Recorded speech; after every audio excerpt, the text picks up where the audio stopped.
de leer.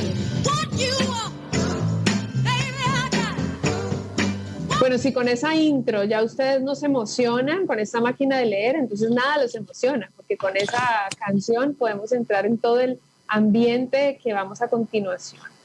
Jorge Sandoval es dramaturgo, da talleres de escritura, su vida surge alrededor de eso, de la lectura, de los textos, del teatro, y entonces él nos invita por medio de la máquina de leer a conocer diferentes autores, pero no solo eso, sino que siempre terminamos hablando de épocas, de personajes, de tendencias y conectando muchas cosas. Hoy Jorge nos tiene algo preparado que me parece a mí muy interesante, sobre todo porque cada tema que él nos brinda tiene matices nuevos para todos. En esta ocasión vamos a hablar de escritores incomprendidos de su época. En realidad vamos a empezar a hablar de escritores incomprendidos de su época y él hoy nos propone a uno en particular. Así que voy a dejar que Jorge sea quien nos introduzca al personaje. Bienvenido, Jorge, qué gusto tenerte en el programa. Hola María Clara, ¿cómo te va? Muy buenas tardes para ti y para todos los oyentes del programa, que sé que son muchos. Y bueno, volvemos nuevamente con la máquina de leer. Habíamos parado por unas semanas y estamos aquí renovados. Digo renovados porque vamos a entrarnos en la lectura desde otros sitios, ¿no? Desde otros puntos. Y el día de hoy, como ya lo dijiste en la presentación, entramos a los escritores incomprendidos de su época. Y para mí es un placer presentar al escritor ecuatoriano Pablo Palacio. ¿Qué te parece si esta máquina de leer de esta semana empezamos con escritores ecuatorianos? Y Pablo Palacio creo que es un muy buen ejemplo para destacar de un escritor incomprendido de su época, no valorizado como correspondía en su época, pero sí después, en las generaciones posteriores. Empecemos entendiendo por qué los podemos clasificar como escritores incomprendidos. ¿Qué pasaba en esa época que no hacían clic con su momento? ¿Por qué los denominas así? Lo más común que sucede con los escritores incomprendidos, y diría con los artistas incomprendidos de su época, es que las generaciones posteriores les dijeron que eran avanzados para su presente, que estaban muy adelante, que estaban mirando mucho más allá de lo que era el canon artístico de su época. Y metámonos ya con la figura de Pablo Palacio, porque también para entender a él hay que entender su historia, y vamos a adentrarnos desde su nacimiento, en este caso. También hablar sobre la figura de este escritor es por momentos caer en imprecisiones, porque ya que no era un escritor valorizado en su época, no tenía biógrafos. Entonces, la información que se rescata de él está entre el mito y la verdad. Entonces, vamos a descubrir cosas reveladoras y cosas que de pronto estaban dudosas, son informaciones dudosas de lo que se basó su historia. Pablo Palacio nace en Loja, es hermano lojano, nace un 25 de enero de 1906, fue escritor y fue abogado. Sus textos más reconocidos han sido Un hombre muerto a puntapiés, la novela Débora, los dos en 1927, y la novela La vida del ahorcado en 1932. Dicotomías en la vida de Pablo Palacio hubo siempre desde su nacimiento. No supo quién fue su padre, ¿tá? Y al mismo tiempo su madre perteneció a una familia hidalga de Loja. Lo que quiere decir que siendo huérfano de padre, no le faltó por el lado materno la instrucción intelectual y la educación a lo largo de su vida, ¿no? También muy niño se queda sin mamá, ¿no? Puesto que falleció debido a una enfermedad, y quienes lo educaron y criaron fueron sus tíos en Loja. Se educó en el colegio Bernardo Valdivieso, que todavía existe en Loja, ese colegio, donde demostró ser un deslotado en inteligencia y en habilidad para las letras, nuestro querido Pablo. Y así fue ganando concursos literarios desde la adolescencia. Sus tíos, al ver esto, ¿no?, lo siguieron apoyando y criando, y decidieron pagarle todos sus estudios hasta la universidad, hasta la carrera de Derecho. Él fue abogado, ¿no? Se inclinó al marxismo, puesto que no estaba de acuerdo cómo las élites querían influir en los valores sociales y estéticos de la cultura y literatura. Fue periodista del diario La Tierra, fue profesor de la Facultad de Filosofía y Letras en la Universidad Central de Quito y fue nombrado subsecretario de Educación por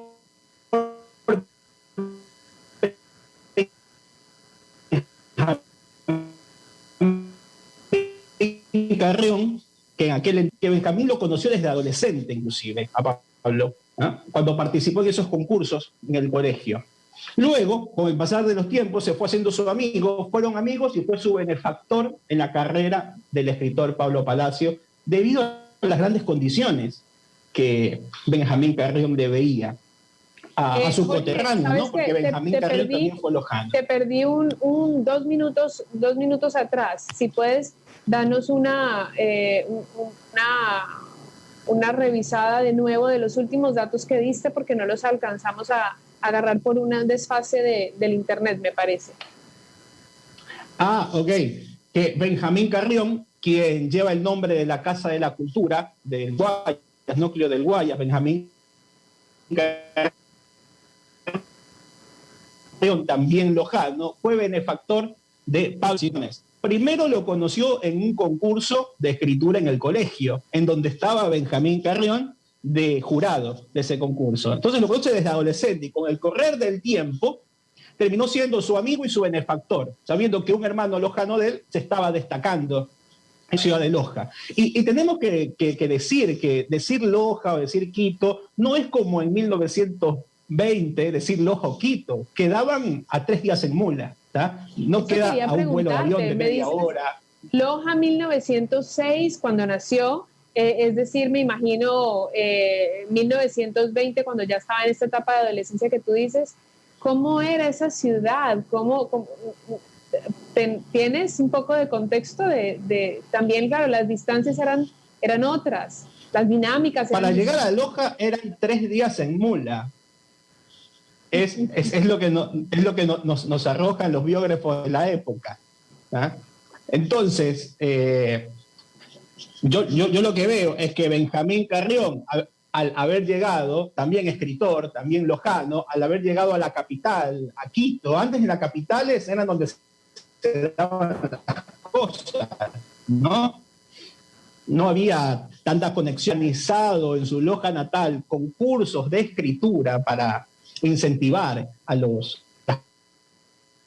nuevas generaciones. Al verlo a Pablo Palacio, imagínate una ciudad muy chica, construcciones mixtas, las mayorías con poca seguridad, estas viviendas donde vivía la gente, los colegios, los niños, las calles de tierra, ¿no? En medio de eso se daban concursos de escritura y en medio de eso Benjamín Carrión lo descubre a Pablo Palacio y yo lo recalco porque es muy interesante eso que sucede, ¿no? Porque Benjamín Carrión era un tipo que sí estaba instalado y sí era aceptado dentro de la clase, de la clase culta, ¿no? Tanto que llegó a puestos de ministro de Educación, ¿no? Y en esa época cualquiera no llegaba a puestos gubernamentales, ¿no? Tendrías que ser muy destacado, sobre todo porque poca gente era la que se llegaba a instruir, ¿no?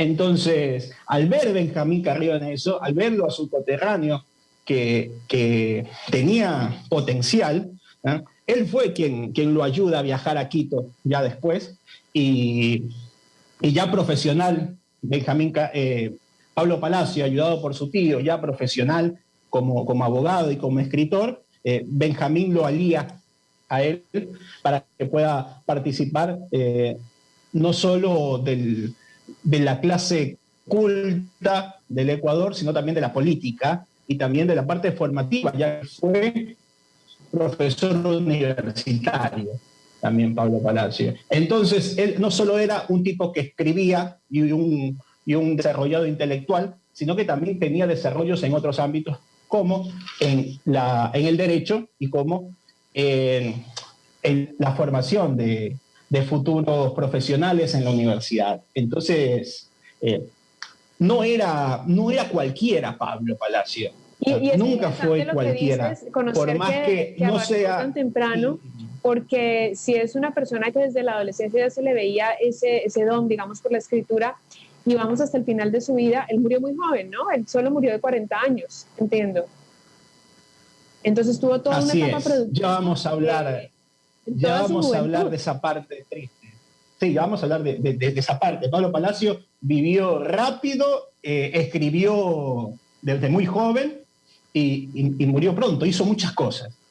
Para la época hizo muchísimas cosas. Bueno, metámonos, te digo, directamente en su escritura, ¿no? En la forma de escritura, que es lo que siempre nos ha reunido a nosotros, que es cómo son los textos, de qué están hechos, para poderlos leer, ¿no? Es lo que más le interesa a un autor, a un lector, que le interesa cómo está hecho este texto, cómo está construido, para yo, cuando lo empiezo a leer, ir entendiendo poco a poco de qué se está dando, ¿no? Pablo Palacio, para empezar, era un antirromántico. En sus textos combatía el romanticismo. ¿Cómo lo combatía? Convirtiéndolo en un cliché, ironizándolo, parodiándolo. No estaba en contra del amor. Ojo, que no se confundan esas cosas, sino contra la estética del romanticismo, que nosotros ya lo charlamos hace unos encuentros atrás. Sí. Y bueno, su manera era parodiar ese tópico, ¿ya? Esa era parte de sus tendencias literarias. Y también cómo lo trataba. Lo trataba de manera irónica al romanticismo, ¿no? Es que Pablo Palacio era un tipo muy de concreciones, un tipo muy objetivo, muy de mirar las cosas como son en lugar de idealizarlas. Al mismo tiempo, él lo escribía de forma tradicional, que es uno de los motivos por el cual los pares de la época de él no lo querían mucho, ¿no? Él no escribía de forma tradicional, sus tramas no se abrían en un principio, se desplegaban uniformemente y avanzaban hacia un final. No, sus maneras de narrar eran fragmentadas. Cada capítulo podía corresponder a personajes distintos, con temas distintos, y luego de 3 o 4 capítulos volver a repetir personajes o volver a repetir temas y desarrollarlos, pero desde otro sitio. A él le gustaba ver a los personajes y a los temas parándose desde sitios muy distintos. Había una importancia grande en el capítulo, ¿no? Como si para entender o disfrutar un capítulo no hacía falta haber leído el anterior y seguir al próximo, sino que en cada capítulo en sí mismo tenía que tener un sentido, ¿no? Cada capítulo tenía su inicio y su fin, su emoción. Esto lo apreciamos en La vida del Horcado, que es su novela más terminada, por así decirlo, en donde ya lo agarra él más experimentado. Es una novela donde este narrador, se para en distintos lugares para poder describir cada suceso. Es muy interesante porque por momentos hasta cambia de eje, diría yo, para contar de otra manera los personajes. Contar de otra manera los personajes a como los viene contando en capítulos anteriores, ¿no? Eso es lo que intento decir con cambia de eje. Un personaje que lo describo de una manera en un capítulo y veo ciertas cosas de ese personaje y está dentro de ciertos temas, en otro capítulo lo veo desde otro sitio. Y esa manera de saltar, tenía un punto de vista que saltaba. Era transgresor para la época e incluso, diría, era incomprensible para la época, ¿no? Es algo obviamente es algo que se fue dando en Europa también, en todos lados, ¿no? Pero como no había la conexión que hay hoy en día, en el cual yo hago algo en Ecuador y se puede enterar alguien del otro lado del mundo, por las redes sociales o por el internet, en esa época para enterarse de lo que pasaba en otro sitio tenía que suceder mucho tiempo y muchas coincidencias como para que alguien se entere de lo que yo estaba haciendo. Sí. Pero esta manera de escribir no fue copiada por parte de Pablo Palacios. Era parte de él, era parte de su personalidad transgresora, de su personalidad de ir contra las normas implantadas, de ver las cosas desde otro sitio. su manera de ser las trasladó a la literatura, la trasladó a su producción de escritura. ¿Y de qué hablaba? ¿Qué historias quería contar? Ahora seguimos con eso. Pablo Palacio tampoco era fiel a los géneros. Es increíble, pero cada vez que quiero explicar Pablo Palacio, no explico sobre lo que era, sino lo que no era, para empezar. Porque es como una banana, ¿no? Que hay que ir sacando la piel de encima parte por parte, ¿no? Para poder ver lo que hay adentro. ¿Ah? Tampoco era fiel a los géneros. No es que él escribía un policial y todo el cuento, toda la novela era una novela policial. No, él podía mezclar un policial con una parodia romántica, podía empezar con farsa y después transformarse en una tragedia. Era sorpresivo él, ¿eh? Se reconoce que amplió los límites formales de la escritura. Lo que quiero decir es que él escribía de todos los géneros, pero los mezclaba. Por momentos los dilataba y se transformaban en otra cosa, esos géneros. Y lo digo por el cuento Un hombre muerto a puntapiés, que es de los más reconocidos, ¿no? Que inicia como un policial, ¿no? Este cuento, en el que el protagonista lee en el diario la noticia sobre un hombre que han matado a puntapiés. Ese relato, ¿no? De este tipo leyendo la noticia, se va enrollando en sí mismo, en donde esa voz narradora se centra más en la forma como debería ser una buena investigación, volviéndose una especie de ensayo de ficción de cómo debe ser una buena investigación, dejando de lado el crimen en sí, para adentrarnos en la psicología del personaje narrador que desea descubrir el leitmotiv de por qué se ha matado un hombre a puntapiés una madrugada en el centro de Loja. Ahora, solamente paréntesis, esto fue algo que él leyó de la vida real y le inspiró la historia ficticia que contó. Pongámonos entonces en contexto, esto fue publicado, estoy tratando de encontrar la información justamente de cuándo fue publicado Un hombre muerto a puntapiés y fue en abril de 1926. Eso quiere decir que esto que pasó en la realidad pasaba en los 26 más o menos aquí en el Ecuador, ¿verdad? Así es. ¿Y qué pasó con ese hombre? Porque entiendo también que esta es la primera obra literaria en tratar abiertamente un tema que hoy se habla, pero que en aquella época no se hablaba. Eso lo va a... Caso en el de la literatura de Pablo Palacio, él lo describe como el hombre que mataron a puntapiés como un vicioso. Palabra multisemántica, palabra que puede tener muchos significados. Vicioso para la época podría ser un drogadicto, podría ser un homosexual, un travesti o un alcohólico, ¿no? Alguien con tendencia a los vicios. Y en la época ser homosexual significaba un vicio, ¿no? Entonces eso hay que también pararnos en ese contexto, ¿no? Exacto, porque tengo entendido que está denominada como la primera obra literaria ecuatoriana en tratar abiertamente la homosexualidad. Así es. No está la palabra específica que el tipo era homosexual o era gay o era travesti. Eso lo deja abierto y es lo fantástico. El personaje, ¿no? El personaje. El personaje que muere a puntapiés. Sí. No. Eso lo deja abierto, lo que aumenta la genialidad, porque al dejarlo abierto ya se mete en la imaginación crítica en ese momento, es que una persona travesti o homosexual basta con su condición de serlo para que sea un peligro hacia otra persona.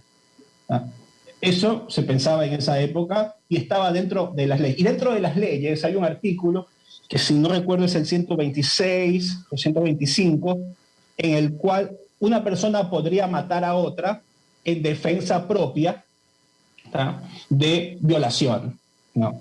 Yo puedo matar a otro si otra persona está atentando contra mí sexualmente.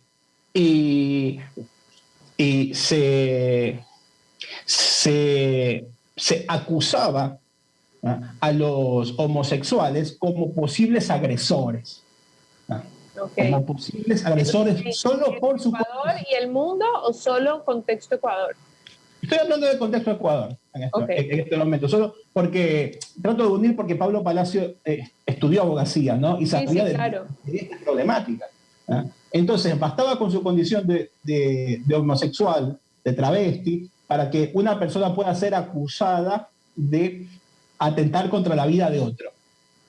¿No? Imagínate. Era pesado el tema. Qué locura. Era heavy el tema. Por eso es que en el cuento, voy a spoilear un poco, en el cuento cuando la persona que quiere investigar la muerte va donde la policía y la policía le dice, pero lo mataron y no andan buscando quién fueron los asesinos. Y el policía dice, no, porque era un vicioso o no se sabe muy bien. El policía divaga en sus explicaciones y justifica la situación. Imagínate. Pensemos que esto es hace 100 años, o sea, estamos en 2021 y esto fue 1926, es decir, ahora nomás, 100 años es ahora nomás, te digo, es no ahora. Es muy lejano. Y han cambiado algunas cosas y otras no, déjame decirte. Sí, pero por suerte, sabes que Pablo Palacio, desde su condición de abogado, que eso no se lo nombró mucho, desde su condición de abogado, estuvo proponiendo reformas a aquello. Estuvo proponiendo reformas en el Código Penal, cosa que él no fue solo destacado en la literatura, sino también es un destacado desde su participación en la sociedad, como persona política activa. Entiendo. Sigamos con la siguiente novela, porque el siguiente texto, porque hoy día quisiera hablar de tres, de Es un hombre muerto a puntapiés, que hablamos ahora. No creo que nos alcance el tiempo para tres. Y Débora, solo una cosita en Débora, porque me parece interesante, muy interesante en su desarrollo estético, porque Débora también fue escrito en el 27, junto con Un hombre muerto a puntapiés, y sucede algo muy extraño. El relato inicial se centra en la vida de un teniente, ¿no? Un relato que parece ser convencional, hasta que en un momento se intercalan comentarios acerca de cómo debería escribirse una novela. Como si en medio del relato de ficción aparecería la voz del escritor a comentar cómo se debería escribir una novela, ¿no? Y en esa época tenemos un joven, Pablo Palacio, que se debatía ya dentro de su mente contra las formas implantadas en la sociedad. Esos debates que él tenía se trasladaba a su producción literaria, ¿no? Y es que ya se sentía que iba a haber un cambio de época, ya se reflejaba, ¿no? Entonces ya no se quería repetir el canon. Así que, bueno, Pablo Palacio, un transgresor de los conceptos, un artista que quería ver qué había detrás de las paredes. Iba derribando muros estéticos, muros en los preceptos sociales y morales de la época, ¿no? Y también en las leyes, ¿no? Es un tipo formado que en un momento a otro se enfermó. Entre sus colegas y su esposa, él se casó en el 37, en 1937, lo empezaron a ver raro a Pablo. Lo empezaron a ver con cambios bruscos de ánimo, dolores de cabeza, depresión. Le recomendaron que se vaya a Salinas a una temporada, que descanse. Se fue a Salinas un año, regresó muy bien. Pero por el clima, por su salud, ¿no? Por salud. Sí. Y basta al volver, vieron que nuevamente recayó y fue internado en el Hospital Psiquiátrico Lorenzo Ponce, antes Lorenzo Ponce, hoy en día de neurociencias. Sí. Estuvo aquí en Guayaquil, Pablo Palacio, en ese hospital psiquiátrico, estuvo un tiempo, luego empeoró y murió en el Luis Bernaza, en el Hospital Luis Bernaza. Murió en el año 1947. Algo que yo destaco muchísimo de su escritura es que es una escritura para leer en voz alta. Yo mientras lo investigaba, vengo mucho tiempo investigándolo a él, y cada vez que me enfrento a un escritor me gusta leerlo en voz alta, leerlo en mi mente, leérselo a otra persona, para ver cómo funcionan mejor esos textos, cómo resuenan mejor en mi imaginario, cómo me hacen evocar imágenes, cómo me hacen evocar las situaciones en mi imaginación. Eso es lo que hace una buena escritura, evocar imágenes en la imaginación del lector. Y es una escritura para leerla en voz alta. Yo diría leerla solo, leerlo en voz alta. Es una poética que obliga a abrir bien la boca y tener buen caudal de aire para que resuenen las palabras y se vuelvan imágenes.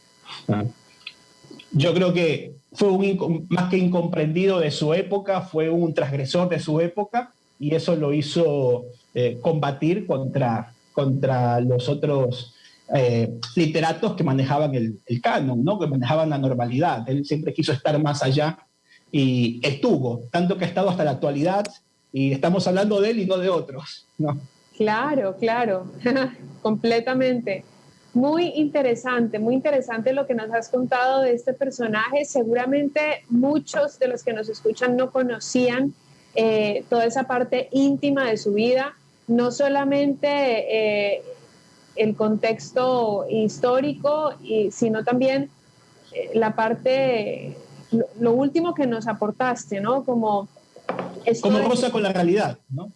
Sí, y el aporte que tuvo también político por su conocimiento no solamente en escritura, sino también en leyes. Esto que nos dices de que hay que tener un caudal importante de expresión para poder escribir y leerlo a él, me pareció genial. O sea, me invita, esa frase que nos diste me invita a leerlo inmediatamente, porque ya tengo ganas de abrir las páginas y hacerlo en voz alta. No siempre hace uno ese ejercicio. Y creo también que el hecho de que sea de Loja nos hace pensar en una zona, una región del Ecuador en donde también es muy conocida por tener muy buen castellano, ¿no? Muy buen castellano, muy buena forma de expresarse, y que no siempre la nombramos, no la tenemos tan presente, por lo menos aquí en la costa.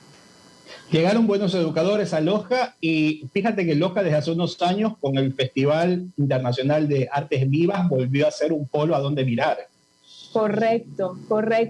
Entonces, conocer un personaje que hace 100 años nacía en Loja y que fue tan importante para la literatura ecuatoriana es increíble. Cuando uno pone en Google tan sencillo como que Pablo Palacio Ecuador o Pablo Palacio, sí te aparece el Pablo Palacio, escritor ecuatoriano con toda su biografía, algunos sitios de afuera incluso que destacan algunas frases o pensamientos de él. Es decir, no es solo cualquier escritor. Se han hecho ensayos en todas partes del mundo, ¿no? Sí, en Inglaterra, en Francia, en Internet vas a encontrar ensayos de gente que ha escrito para universidades, ¿no?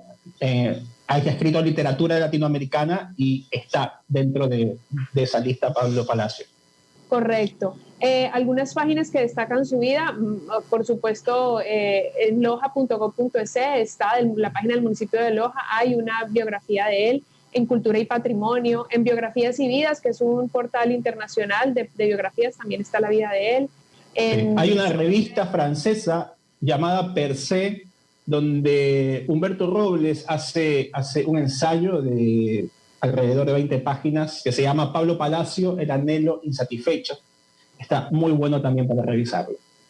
Bueno, muy chévere. O sea que tenemos un montón de cosas para saber de él a partir o a raíz de... Y sus textos, ¿no? Sobre todo sus textos, la novela Débora, la novela La vida del ahorcado y el cuento Un hombre muerto a puntapiés, está para revisarlos. Es un nivel internacional que tiene, así que lo van a disfrutar muchísimo. Esa era la última invitación que quería que nos hicieras, que nos dieras los títulos recomendados, que es lo que siempre hacemos.